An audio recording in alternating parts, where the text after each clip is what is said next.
Hola, soy Gerard, el profesor de psicometría de la UOC de la Academia Statistics.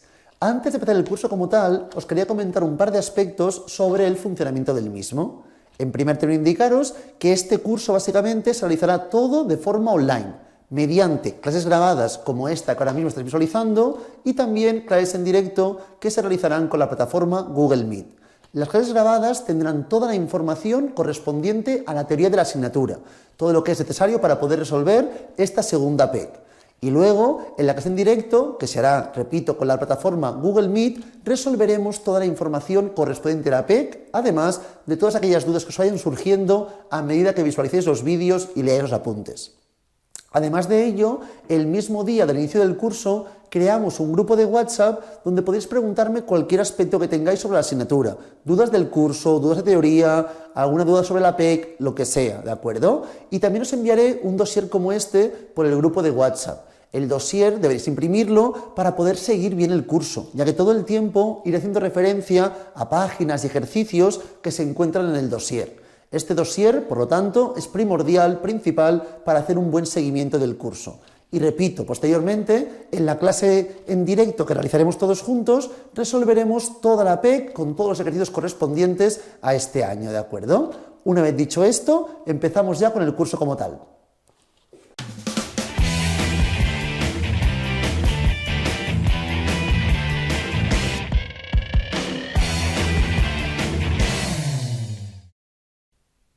Empezamos ya con la información teórica para poder responder toda la información correspondiente a la segunda PEC. Nos adentramos en primer término en el concepto de validez. Si os fijáis, por favor, en la página 2 del dossier nos plantean la definición de validez. Pero antes de ello, quiero que recordemos, en términos muy simples o muy genéricos, qué entendíamos por validez. Ya lo comentamos cuando estudiamos la fiabilidad, pero vuelvo a repetirlo, por favor. Generalmente, en psicometría, el instrumento con el que trabajamos prácticamente siempre es el test, ¿verdad? Para medir cualquier constructo, trabajamos con un test y así podemos determinar el grado en el constructo del sujeto que estamos estudiando. Pero ¿qué ocurre? Que si estamos trabajando en cualquier otro ámbito, existen infinidad de instrumentos. Por ejemplo, para pesarme, ¿qué instrumento trabajaríamos? Generalmente, el instrumento con el que trabajaríamos sería una báscula. Cogemos la báscula y me peso, ¿de acuerdo? Entonces, yo me peso y al pesarme peso 79,3 kilos, ¿de acuerdo? Imaginaos, por ejemplo, que mi peso real es de 100 kilos. Yo realmente peso 100 kilos. Entonces, cogeríamos el instrumento de medida, la báscula, y me pesaría un seguido de veces. Por ejemplo, 79,3, 79,4, me voy pesando unas cuantas veces, ¿de acuerdo? A partir de aquí, quiero que entendamos los dos conceptos básicos dentro de la psicometría. Seguramente el más importante es la validez, que es el que dedicaremos más tiempo, pero los dos básicos son generalmente la fiabilidad y la validez, ¿de acuerdo? Además, es primordial que exista una elevada fiabilidad para posteriormente poder estudiar la validez. Entonces, en primer término, ¿qué estudiamos? Si el instrumento es fiable. Ahora las definiciones que daré no son las correctas, son muy simples, pero es para que tengamos un poco la idea de lo que estoy estudiando. Luego definiré bien la validez y anteriormente la PEC 1 ya definimos bien la fiabilidad. Pero en términos genéricos, la fiabilidad correspondería a cuando repetimos el proceso de medida, que el resultado sea el mismo, ¿de acuerdo? Que los resultados sean equivalentes. En este caso, cuando repetimos en este caso mi peso, vemos que el peso no cambia prácticamente. Por lo tanto, hay una consistencia, una estabilidad de las puntuaciones, en este caso, de mi peso, ¿de acuerdo? Y cuando estudiamos la validez, básicamente, estudiamos si el instrumento realmente está midiendo aquello que queremos medir. Lo que quiero medir, ¿qué es en este caso? Mi peso. Entonces, ¿el instrumento realmente está midiendo mi peso? Pues evidentemente no, porque las puntuaciones, como podemos ver, difieren mucho de mi puntuación real. Por lo tanto, en este caso, ¿qué ocurriría? Que el test, en este caso la báscula, sería una báscula fiable, pero no válida, ya que no estaría dando los resultados que realmente debería dar, los que están en la realidad. En este caso, claro, en fiabilidad teníamos distintas estrategias, distintos métodos para poder estudiar la equivalencia, la consistencia. En la validez veremos que tendremos distintas evidencias que se basarán para poder luego analizar si es válido o no es válido. Aunque estudiemos la validez como un concepto unitario, tendremos distintas evidencias que nos aportarán conceptos relacionados con la validez. Cuantas más evidencias tengamos que aseguren la validez, bienvenido sea, ¿de acuerdo? Entonces, si os fijáis, por favor, en la página 2 del dossier, parte superior, en la segunda línea, parte central, os dice que la validez básicamente quiere comprobar que la utilización del test está siendo correcta y que los objetivos que desea alcanzar el psicólogo son factibles mediante ese test, ¿de acuerdo? Esta es la idea correspondiente. A partir de aquí, si os fijáis, seguidamente tenéis la información de estudios de validez. Tenéis 3 puntos. El primer punto hace referencia a la definición de validez, que nos dice básicamente el grado en que la teoría y los datos disponibles dan soporte a la interpretación de las puntuaciones de un test para un uso concreto, ¿de acuerdo? Es decir, en grado en que la teoría y los datos con lo que estamos trabajando realmente nos sirven para poder interpretar o dan sentido a las interpretaciones de las puntuaciones de un test para un uso concreto. Esta es la definición genérica que podríamos plantear respecto a la validez. A partir de aquí, si os fijáis, el segundo punto, el grado en que la evidencia empírica y la teórica apoyan la interpretación de los test, de las puntuaciones de los test, ¿de acuerdo? Además, hay una cosa muy importante que tenemos en el tercer punto. En el tercer punto tenéis 2 puntos blanquecinos. El primero os dice, importante, que ya no hablamos de un test. Si os fijáis, no hablo del test. ¿El test es válido o no es válido? No. Hablamos de las puntuaciones del test. Haremos referencia a si las puntuaciones del test son válidas o no son válidas, ya que el test, como sí, no tiene unas propiedades que sean totalmente generalizables para cualquier caso. El test tendrá unas propiedades según sus puntuaciones, ya que dependerá de la muestra, dependerá del contexto de evaluación, dependerá de muchos aspectos que influyen en las puntuaciones obtenidas. Por lo tanto, estudiaremos la validez en las puntuaciones. Por eso, el mismo test, según a qué muestra se represente y se otorgue, o podrá obtener resultados distintos, ¿de acuerdo? Además, en segundo punto, veis que el profesional responsable de la aplicación del test debe consultar el manual para saber cómo se utiliza y cómo se interpretan las puntuaciones obtenidas en el mismo. Es primordial siempre disponer del manual del test.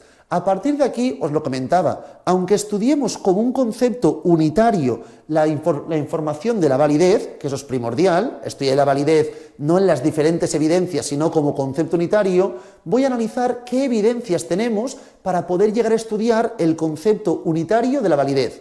Evidentemente, cuantas más evidencias dispongamos, mejor, porque tendremos más información respecto a la validez. Entonces, básicamente, en muchos momentos históricos de la psicometría, cuando estudiábamos la validez, estudiábamos distintos tipos de validez, ¿de acuerdo? Por ejemplo, antiguamente hablábamos de la información correspondiente a la validez concurrente, a la validez predictiva. Todo esto iremos viéndolo más adelante. Ahora solamente es, en términos muy genéricos, una aproximación histórica a la validez. Concurrente, predictiva, también teníamos validez del constructo, teníamos también validez de contenido. Entonces, antiguamente teníamos diferentes tipos de validez. ¿Qué ocurrió? Que en el año 85 se planteó el estudio de la validez de forma unitaria, ¿de acuerdo? Por primera vez se planteaba la validez de forma unitaria. Y dentro de ser de forma unitaria, teníamos distintas evidencias. Teníamos evidencias de validez del criterio, que validez del criterio lo veremos más adelante, pero también corresponderá a la validez concurrente y a predictiva. Teníamos validez del constructo y validez del contenido. Esta información son las 3 evidencias para estudiar la validez que disponíamos en el año 85. Esto evolucionó más y en el año 99 por fin ya tenemos las 5 evidencias para estudiar la validez que actualmente aún utilizamos. Igualmente es un concepto que está en continuo dinamismo, va cambiando siempre, por lo tanto siempre está evolucionando. Pero de momento estamos trabajando con estas 5 evidencias, que serán las 5 evidencias que comentaremos a lo largo de esta PEC. En primer término estudiaremos la validez o evidencias de validez basadas en el contenido. Evidencias de validez basadas en el contenido. Otro tipo de evidencias que tendremos de validez corresponderán a la información correspondiente al proceso de respuesta. Importante, contenido aquí lo teníamos, se mantiene el mismo, pero proceso de respuesta no existía antiguamente, ¿de acuerdo? Es un concepto nuevo, el correspondiente a proceso de respuesta. ¿Qué más evidencias tenemos de la validez también? Tenemos la información correspondiente a la información de la estructura interna, ¿de acuerdo? Evidencias de la estructura interna. Esta información antiguamente se estudiaba dentro de constructo. Ahora veremos cómo claramente está dentro del concepto estructura interna. Luego también tendremos evidencias de la validez basadas en la relación con otras variables. Aquí veremos distintos aspectos. En relación con otras variables miraremos la validez de decisión, que corresponde, si recordáis por favor, a la sensibilidad, especificidad, todos estos conceptos. Luego también estudiaremos la información de la validez de criterio, que criterio aquí ya la teníamos. Estudiaremos, en este caso, la concurrente, la predictiva y la retrospectiva. Miraremos 3 tipos de validez de criterio. Y también estudiaremos la validez convergente y la validez discriminante o divergente, ¿de acuerdo? Discriminante. Entonces, tendremos estos 3 tipos de estudios. Validez de la decisión, validez de criterio, diferenciando los 3 tipos. Criterio, cuando hablamos de forma concurrente, predictiva y retrospectiva, y la validez convergente y discriminante. Y, por último, estudiaremos la información de las evidencias de validez basadas en las consecuencias. Serán estos 5 evidencias de validez que iremos analizando. Algunas de ellas son una vertiente mucho más cualitativa, su estudio es más bien cualitativo y otros es más bien cuantitativo. Veréis cómo el contenido siempre se estudia desde una vertiente quali.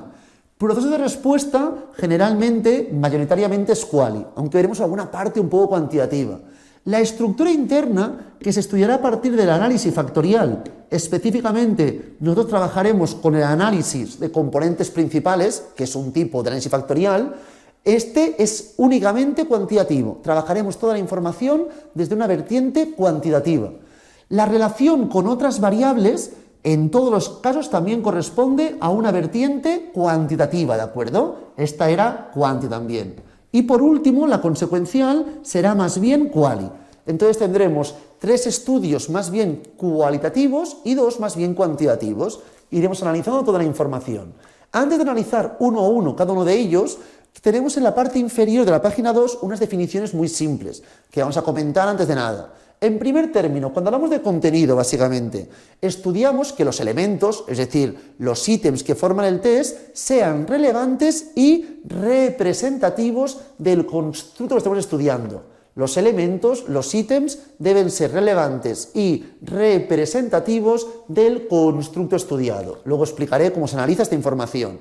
Cuando hablamos del proceso de respuesta, básicamente, miramos que las respuestas sean relevantes. ¿Qué quiero decir con ello? Pues que evidentemente la gente que está respondiendo el test responda de forma sincera, entendiendo las preguntas, es decir, que la respuesta como tal sea relevante. Luego miraríamos la información correspondiente a la estructura interna, que estudiará básicamente las relaciones existentes entre ítems para ver si se pueden agrupar en distintos factores. Con el objetivo de agrupar ítems en factores, haremos la información de estructura interna.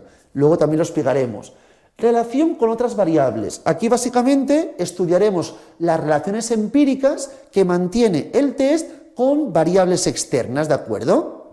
Básicamente para analizar la información correspondiente a posibles relaciones de forma concurrente o predictiva. Entonces estudiaremos esta información. Y por último, la consecuencial, que corresponde básicamente a evaluar las personas, las consecuencias positivas y negativas que aporta el test, para ver si realmente se cumplen o no se cumplen tal y como esperábamos en un inicio. Miraremos estos 5 conceptos. Donde haremos más hincapié son en estas 2, que son las 2 vertientes cuantitativas y las que nos preguntan más en la PEC, pero deberemos conocer las 5. Empezaremos por evidencias de validez del contenido. Si os fijáis, intentaré nunca, a veces se me puede escapar, pero intentaré no decir nunca, o nunca debería decir validez del contenido, ya que no estudiamos la validez del contenido, la validez del proceso de respuesta, no estudiamos cada una de estas validez, no. La validez es un concepto unitario. Todo ello son evidencias de la validez. Para estudiar la validez tenemos distintas evidencias, cuantas más tengamos mejor. Habrá estudios que no estudiaremos todas ellas. Si estamos haciendo un estudio donde realmente no hay ninguna consecuencia prevista, no tendría sentido estudiar evidencias consecuenciales, ¿de acuerdo? Lo que sí que es cierto que depende del tipo de estudio, plantearemos más evidencias o menos, pero el objetivo es conseguir que la información correspondiente a la validez unitaria tenga el mayor grado posible. Una vez visto esto, nos adentramos en primer término a las evidencias de validez del contenido. Aquí os lo comentaba anteriormente. Queremos básicamente que los ítems sean relevantes y representativos. ¿Qué quiero decir con que los ítems sean relevantes y representativos? Mirad, lo siguiente. Básicamente, siempre tenemos un constructo que es el que queremos estudiar. Y para estudiar este constructo, ¿qué vamos a realizar? Un conjunto de ítems para poder intentar obtener información sobre dicho constructo. Entonces, importante, en primer término, estos ítems deben ser relevantes. ¿Qué quiere decir? Que todos los ítems deben incluir información que esté relacionada con el constructo. Todos los ítems deben tener información o deben contener información que esté relacionada con el constructo estudiado. Y en segundo término, los ítems deben ser representativos. ¿Qué quiere decir? Que cada uno de los ítems debe aportar información complementaria a la que aportan el resto de ítems. Cada uno de los ítems debe aportar información complementaria a la aportada por el resto de ítems. ¿Qué quiero decir con ello, por favor? Para que todo el mundo lo vea muy bien. Voy a poner un ejemplo. Aquí os pone en la parte central de la página 3, ejemplo 1, ¿de acuerdo? Entonces, antes de poner este ejemplo, y ya para acabar esta parte, mirad un segundo el gráfico que tenéis aquí, la representación que tenéis en la parte de la página 3 superior derecha. Si os fijáis, tenéis aquí un ejemplo como este, tenéis esta información. Esta información donde cada uno de los cuadrantes, todo el rectángulo correspondería al dominio, al constructo que quiero estudiar, y cada uno de los distintos rectángulos o cuadrados que tenemos, son más bien rectángulos, ¿verdad? Estos rectángulos, cada uno de ellos, correspondería a los diferentes temas de interés o conceptos que quiero estudiar, ¿de acuerdo? Por ejemplo, si yo estudio la información de la depresión y yo estoy estudiando la información, constructo es la depresión, ¿qué puede ocurrir? Que dentro de la depresión hay algunos temas que quiero estudiar. Quiero estudiar la depresión en términos familiares, en términos de trabajo, es decir, laboral y amistad, ¿de acuerdo? Voy a estudiar estos tres aspectos. Por lo tanto, ¿qué ocurrirá? Que todos los ítems que correspondan al test deben ser relevantes. Cuando digo que deben ser relevantes, se quiere decir que todos los ítems deben hacer referencia a la depresión. Si hubiese algún ítem que hace referencia a la inteligencia, ese ítem no sería relevante, porque no está explicando el constructo que quiero estudiar.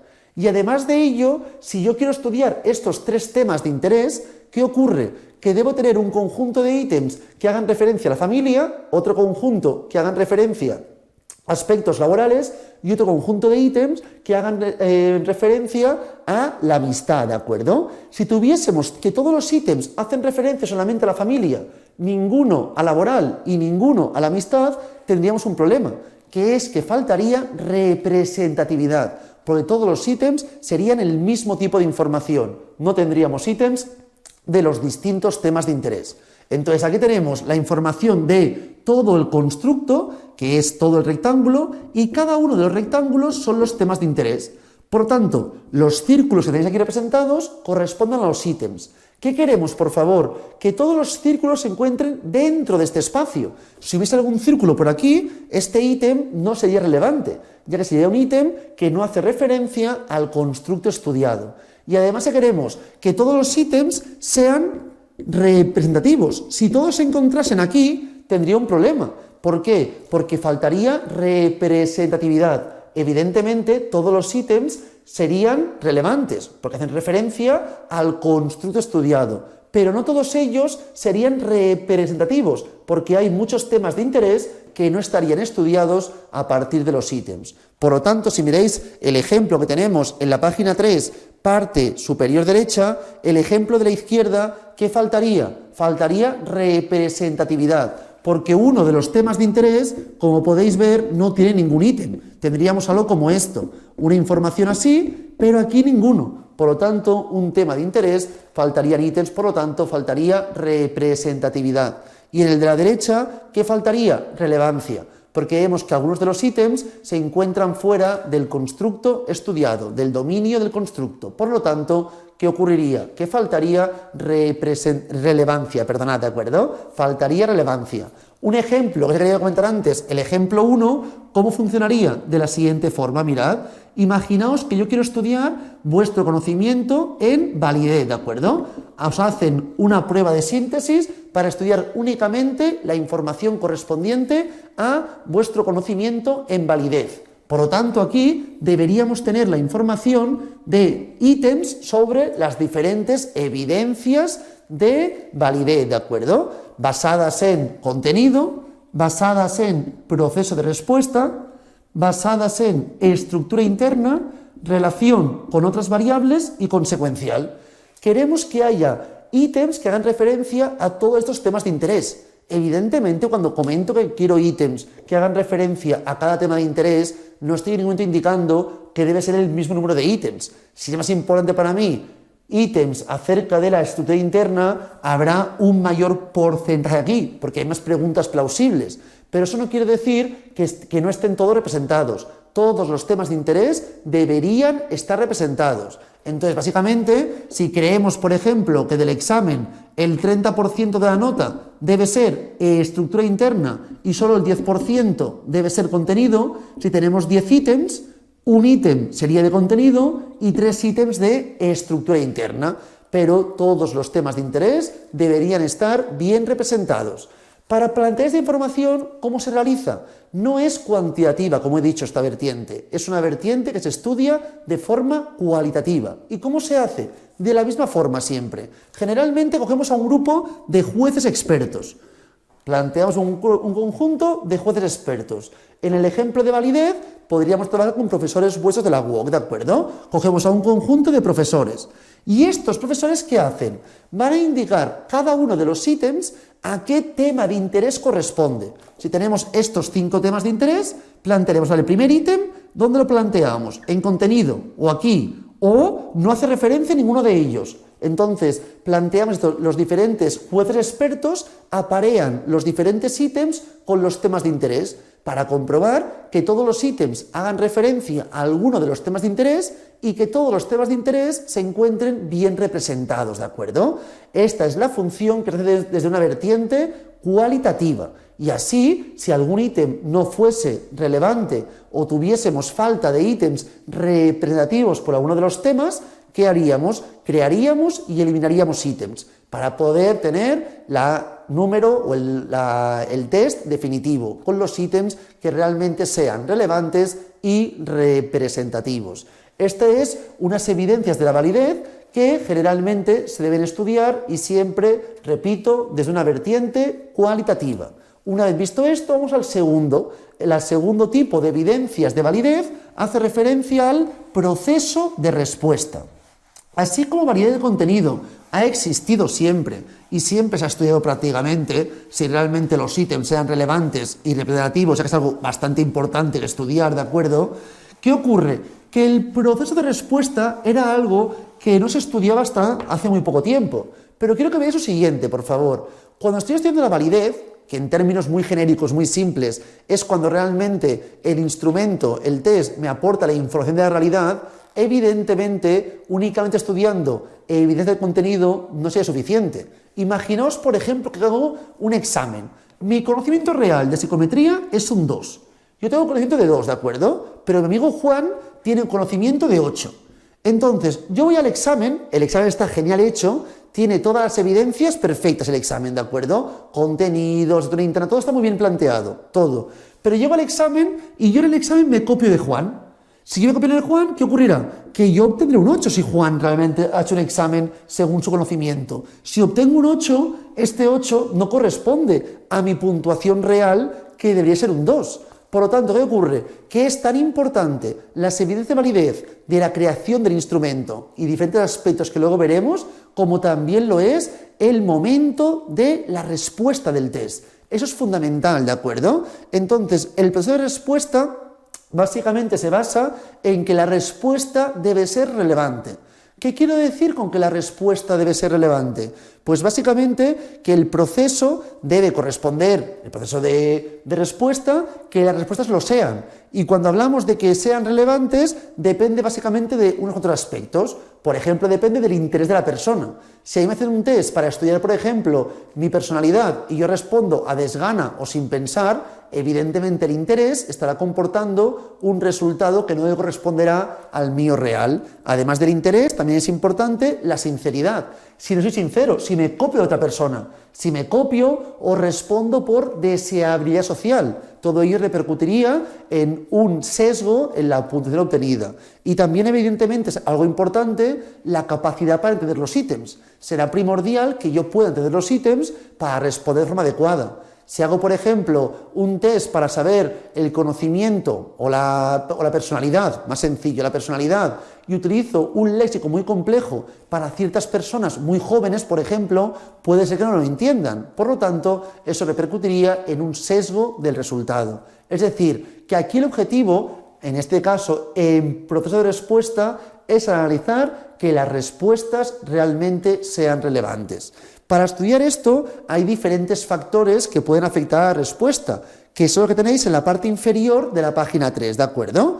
En primer término os pone factores relacionados con los ítems. Es decir, primero, tenemos aquí 3 puntos. Primero, el contenido de los ítems. Os lo indicaba ahora mismo. Se debe asegurar que el contenido sea adecuado para la población objeto de estudio. Siempre a un test debo tener en consideración qué población es la que va a responder ese test, ¿de acuerdo? Por ejemplo, seguramente el léxico, el lenguaje que utilizamos en un examen de la universidad no se puede aplicar para otro tipo de test, ya que la gente no lo entendería igual. Por lo tanto, hay que tener en consideración siempre la capacidad de los individuos que van a responder el test. Luego también la información correspondiente, esto correspondía básicamente al contenido de los ítems y la redacción de estos mismos, ¿de acuerdo? Entonces, es importante que tanto el contenido como la redacción, ambos aspectos, sean adecuados para la población, tanto la redacción del léxico como el contenido, que es la información que tiene el ítem, ¿de acuerdo? O los distintos ítems del test.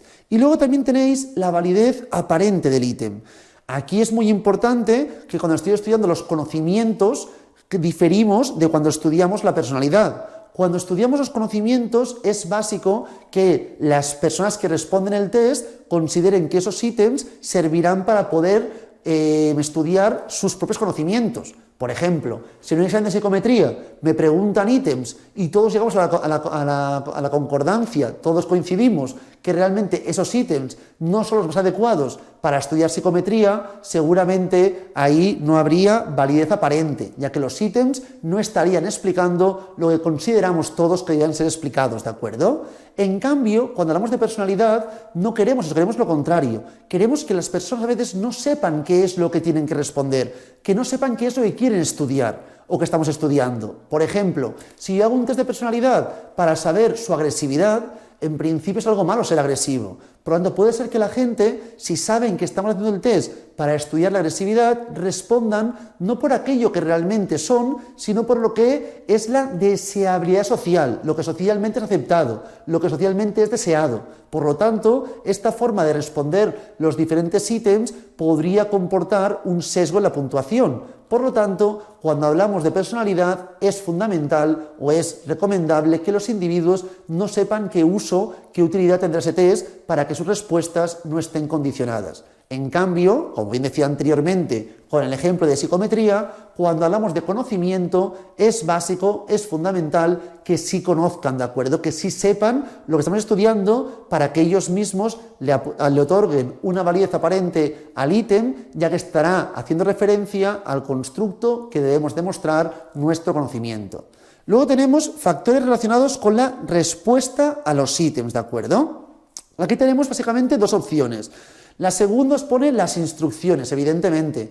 Parece tontería, pero debe quedar clarísimas las instrucciones al responder el test, ¿de acuerdo? Debe ser esto bien estipulado y bien explicado. Y luego también es importante, sobre todo cuando hablamos en psicología, de los ítems en escala Likert, que son esos ítems que son escalas graduadas, de 1 a 5, grado de motivación para el examen. Este tipo de escalas hay que tener muy en cuenta cuántos valores planteamos en la escala.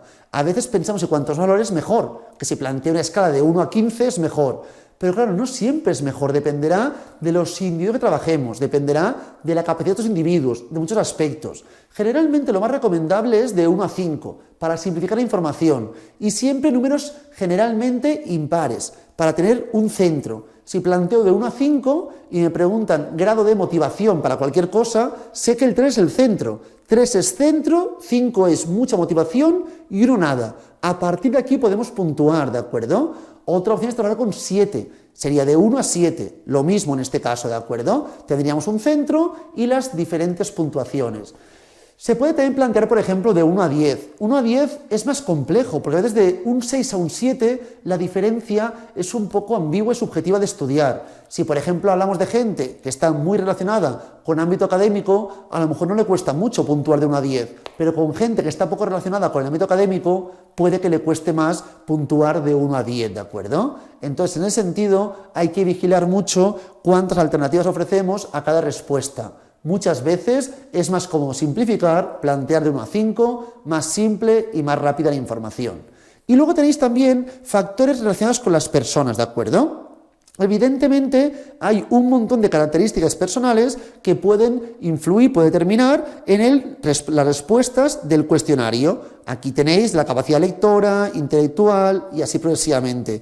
Estos son aspectos que también deberíamos tener en cuenta. A partir de aquí, el procedimiento para poder analizar las evidencias de validez relacionadas con el proceso de respuesta son muchas, se puede plantear de muchas formas. Aquí os plantean 4, ¿de acuerdo?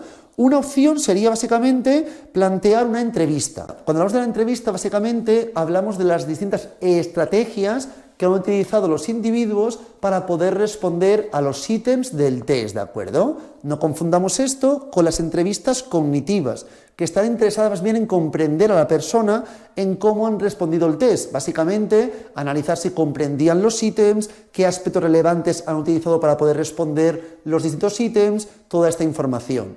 Además, tenéis un segundo punto que está sin marcar que corresponde a técnicas de pensamiento en voz alta. Esto correspondería que a lo largo del test la persona va indicando y va explicando por qué responde de un ítem de una forma o de otra.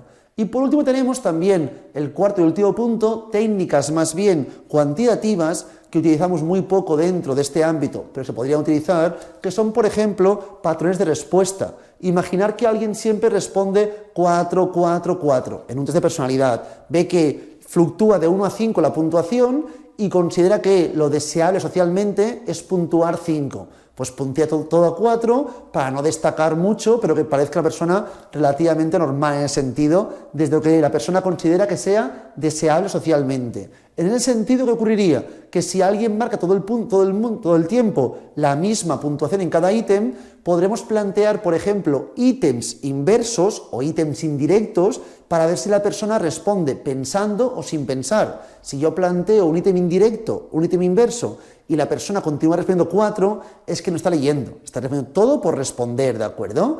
Además, también a veces se puede plantear que a partir de cierto número de omisiones se puede considerar que el test tampoco será suficientemente válido para poder ser estudiado. Por ejemplo, si yo hago un test de personalidad con 15 ítems y una persona deja de responder 4, que no es cuestión de que no lo sepa, es de personalidad, eso es por despiste o por dejadez. Por lo tanto, sería motivo a veces para no plantear la puntuación de ese ítem y poder estudiar su validez. No se podría realizar, ¿de acuerdo? Estas son técnicas cuantitativas de plantear un patrón de respuesta que sería incongruente mediante la implantación de ítems inversos o, como también comentaba ahora mismo, la información correspondiente a plantear un máximo de número de omisiones en un test. Una vez dicho esto, hemos analizado dos vertientes generalmente qualis, que son el proceso de respuesta y el contenido, y ahora nos adentramos en una parte mucho más cuantitativa, ¿de acuerdo? Vamos a las evidencias basadas en la estructura interna. Entonces tenemos la información correspondiente a, hemos mirado hasta ahora contenido, que hemos mirado que los ítems fuesen relevantes y representativos, vertiente muy teórica, generalmente planteada a partir de jueces expertos. Luego hemos mirado también la información correspondiente al proceso de respuesta, que mirábamos si las respuestas eran relevantes, si las personas respondían con interés, con sinceridad, comprendían las preguntas, y ahora nos centramos ya en la información correspondiente a la estructura interna, ¿de acuerdo?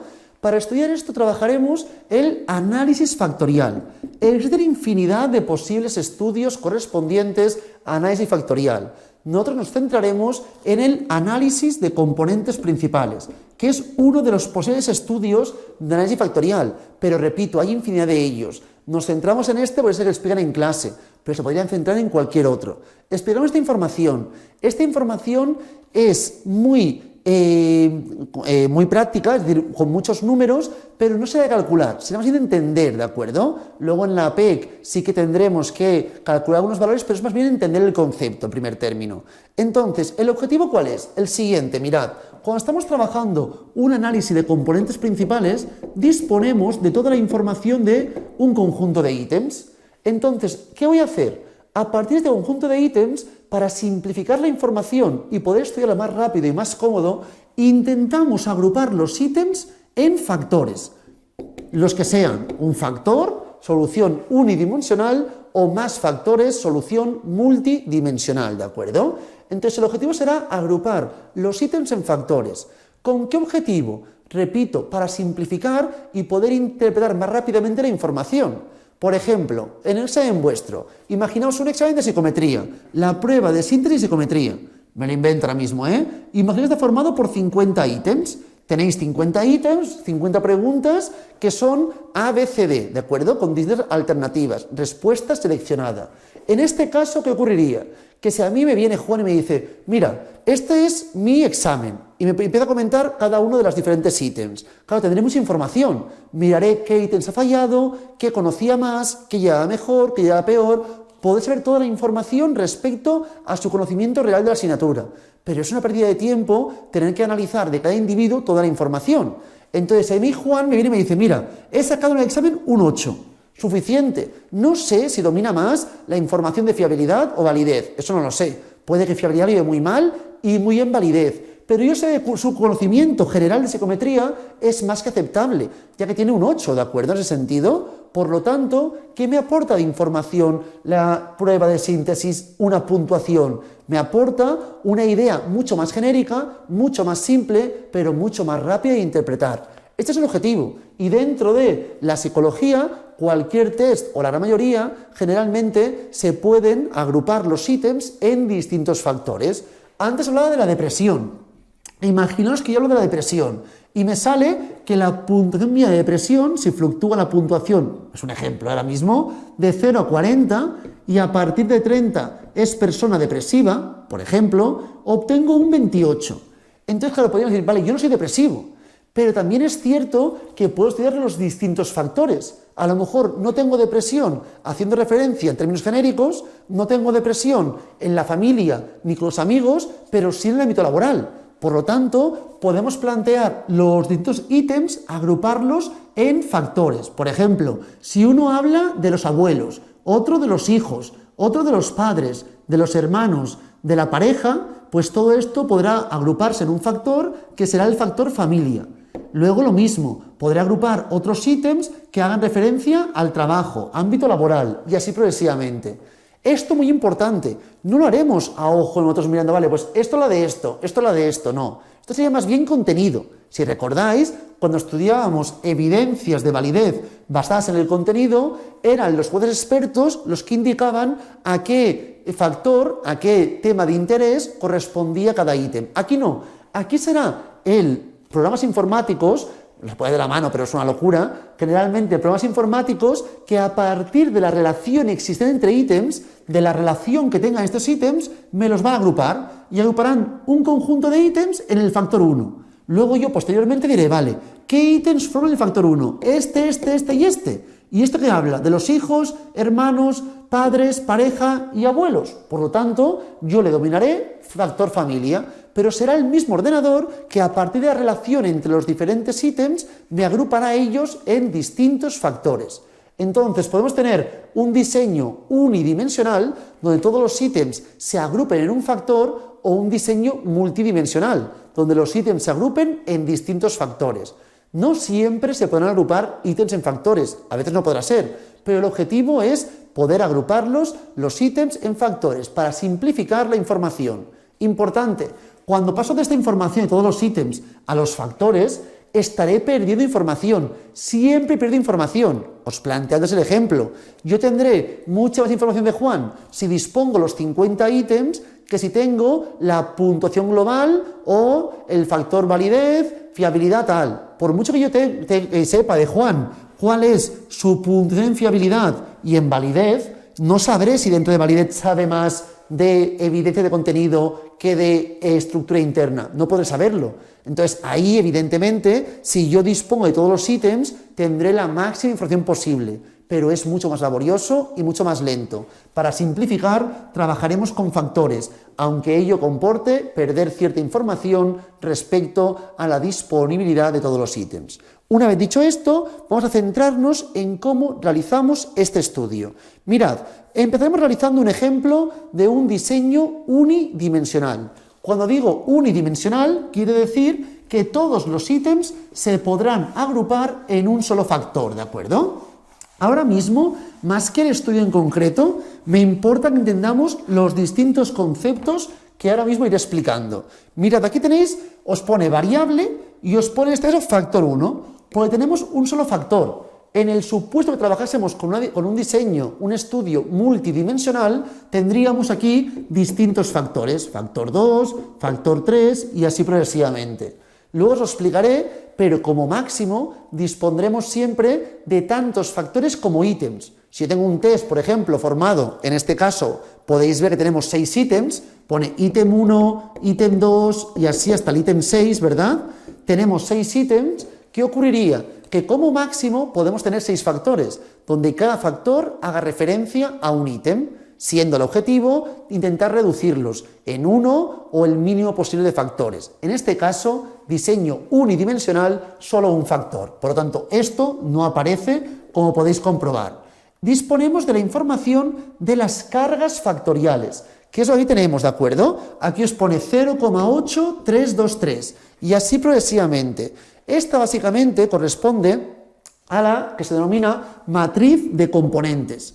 La matriz de componentes nos indica la relación que hay entre el ítem y cada uno de los factores, la relación existente entre el ítem y cada uno de los factores.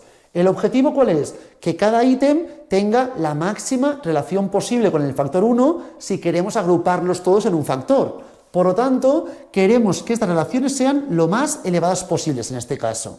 Importante, ¿cómo se interpretan estas relaciones? Mediante el coeficiente de correlación de Pearson.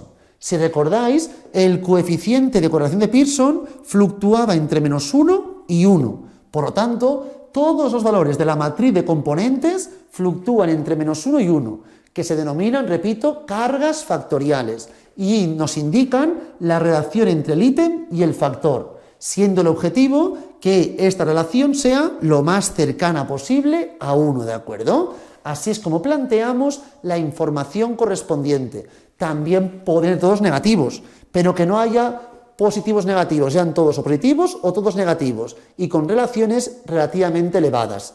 A partir de esta información planteamos las relaciones que hay entre cada ítem y cada factor. Pero más que esta información, nos importa el concepto de comunalidad.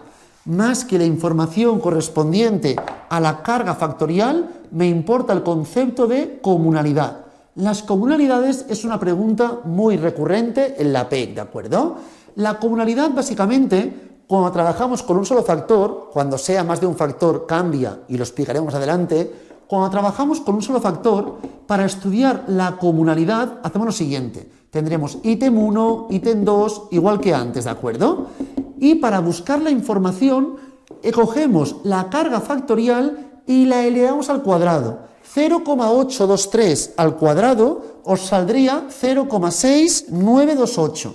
Y así progresivamente. Si os fijáis, en la parte inferior derecha central de la página 4 tenéis las comunalidades, que corresponde a elevar al cuadrado cada una de las cargas factoriales.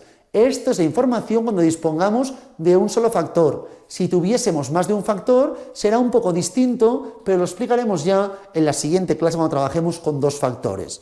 Entonces, las comunalidades, ¿qué me indican? Muy importante. Así como la carga factorial nos indicaba la relación entre ítem y factor y se estudiaba mediante la correlación de Pearson, recordad, si yo elevo al cuadrado la correlación de Pearson, obteníamos el R cuadrado, que corresponde al coeficiente de determinación. ¿Y qué es el coeficiente de determinación? Muy importante. Si recordamos, la idea era el porcentaje de la variabilidad de la variable dependiente que venía explicado por la variable independiente. Porcentaje de la variabilidad de la variable dependiente que viene explicado por la independiente. En este caso, la independiente sería la solución factorial. En este caso, un solo factor. Os digo solución factorial porque ahora trabajamos con un factor, pero luego puede ser que trabajemos con 2, 3, 4 factores, cuando hagamos estudios multidimensionales.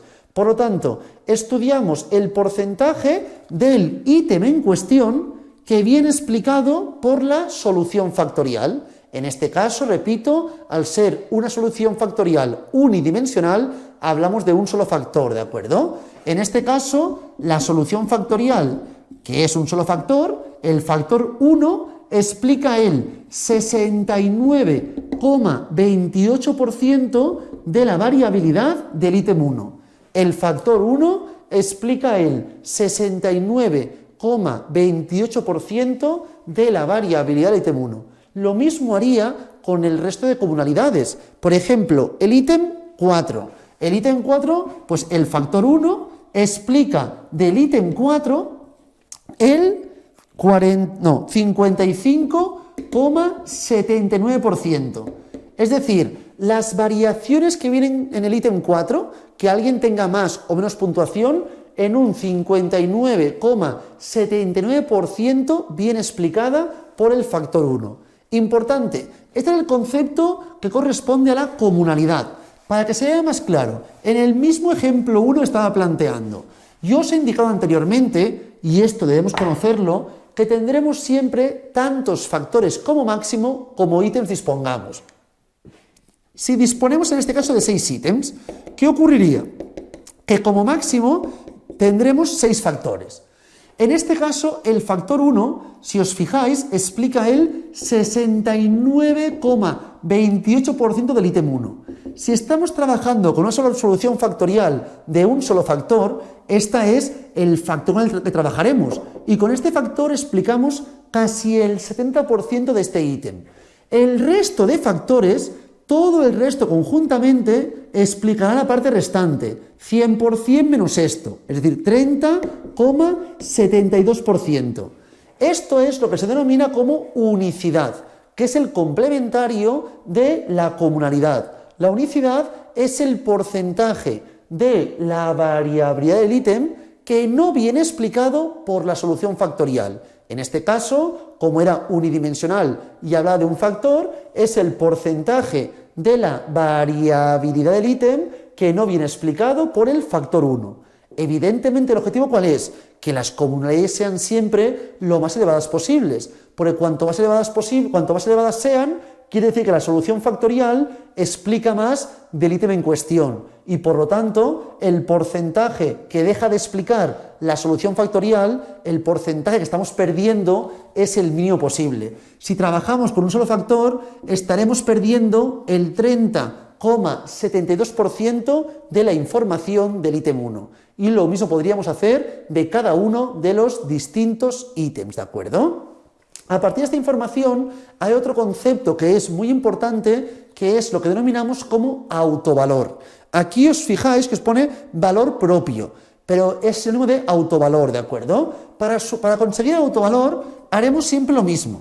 Cogeremos las cargas factoriales al cuadrado de un factor, en este caso, carga factorial del ítem 2, al cuadrado, que es 0,6046. Y así sumamos todas las cargas factoriales de todos los ítems al cuadrado. Esta sería 0,6167. Recordad que esto se obtenía a partir de elevar al cuadrado la carga factorial. 0,8323 al cuadrado me da esto. 0,7776 al cuadrado me da esto. Y el del 6, 0,7853 al cuadrado me da esto. A partir de esta información, si sumamos todas las cargas factoriales al cuadrado de un factor, tenemos el que denominamos autovalor. El autovalor corresponde a sumar todas las cargas factoriales al cuadrado de un factor. El autovalor corresponde básicamente a la varianza explicada por el factor. La varianza explicada por el factor. Todo esto ahora mismo iré comentándolo, pero tengamos ya la idea desde el principio. El autovalor es la varianza explicada por el factor. Mirad un segundo, por favor. Tenemos también esta información. Aquí antes hablaba de la comunalidad, ahora ya dejamos la información de comunalidad y me centro en el autovalor.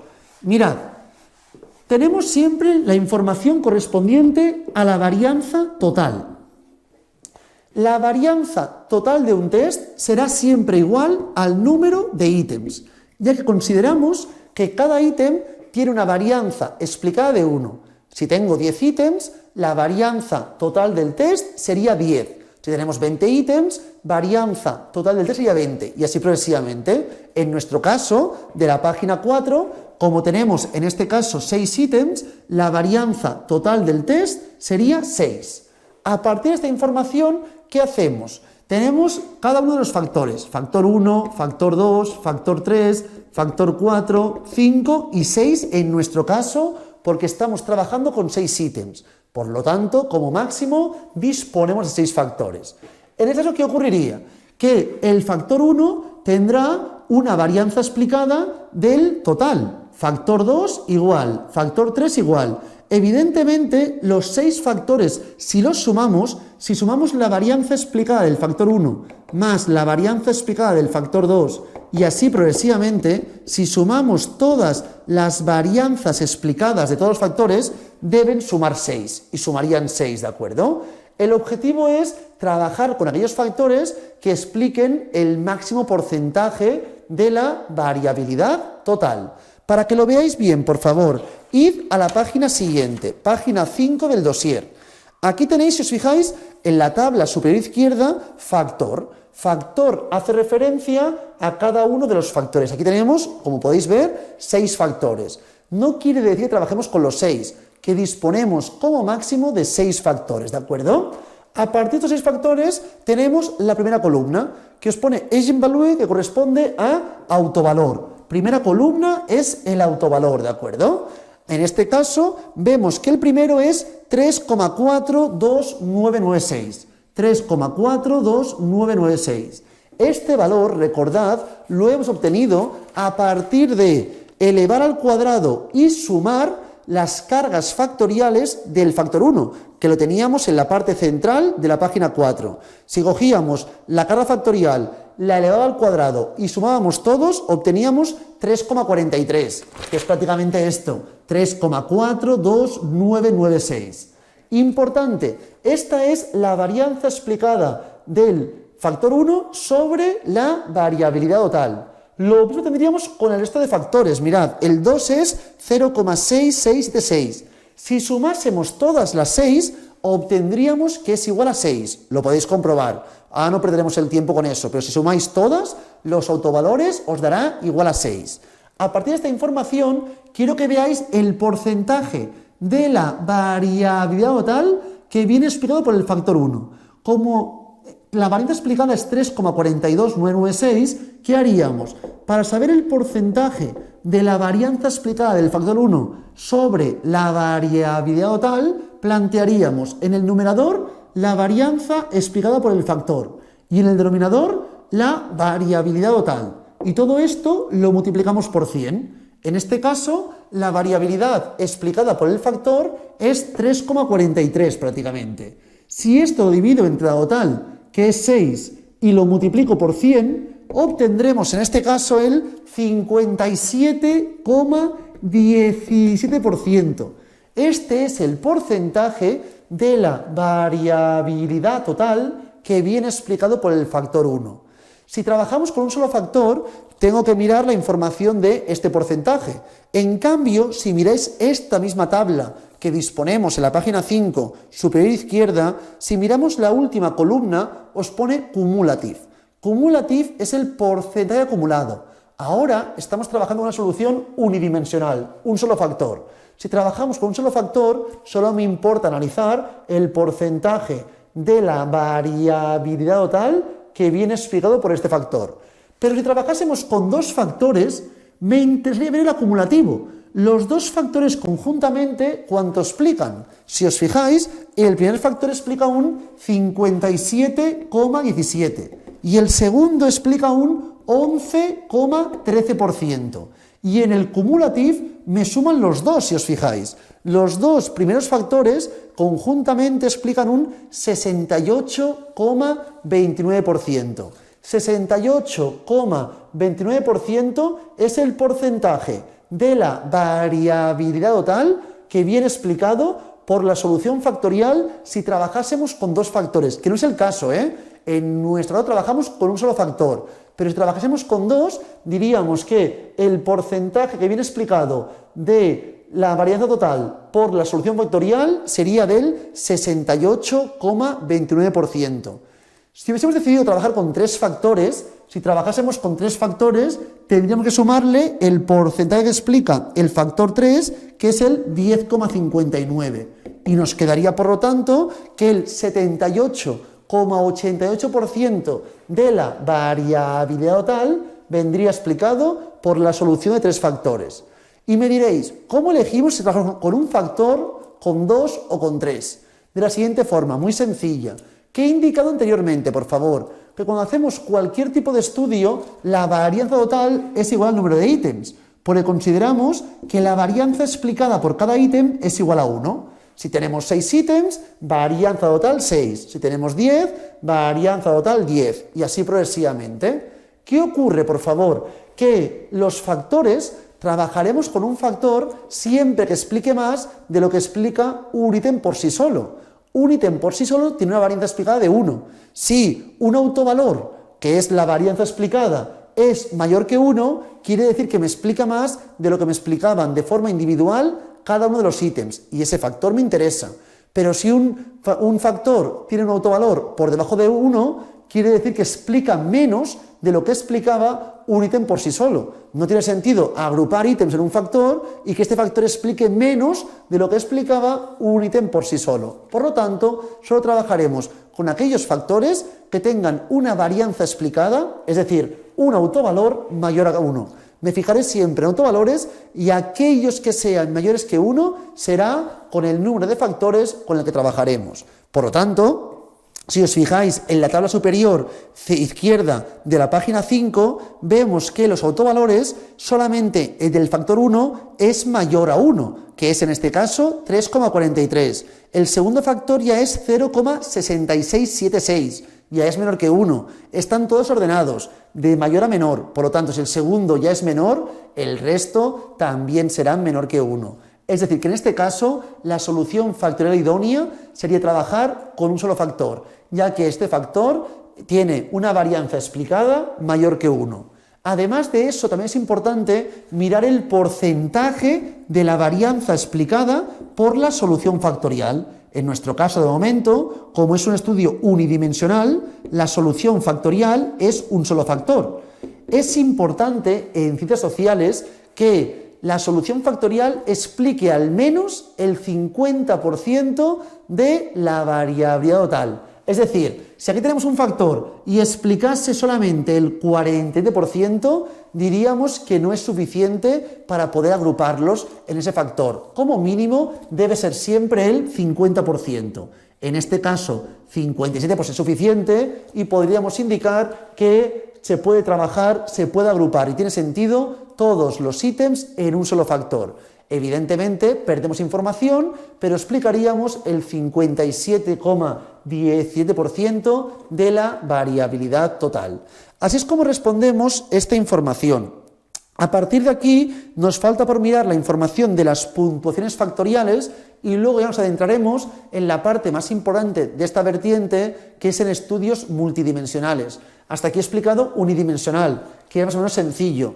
El próximo día veremos ya estudios multidimensionales, que es cuando trabajemos con 2 o más factores, que será un poquitín más complicado porque se calcula diferente las comunalidades y, como os explicaba, hay que sumar los porcentajes de la varianza total explicado por cada uno de los factores. Una vez dicho esto, lo dejamos por aquí y, como siempre digo, si hay cualquier duda de teoría, de conceptos, preguntádmelo por favor en la clase de dudas o, si preferís, en el grupo de WhatsApp, que ahí podéis preguntarme siempre todo lo que queráis. Lo dejamos por aquí y nos vemos ya en la próxima clase. Mucha suerte.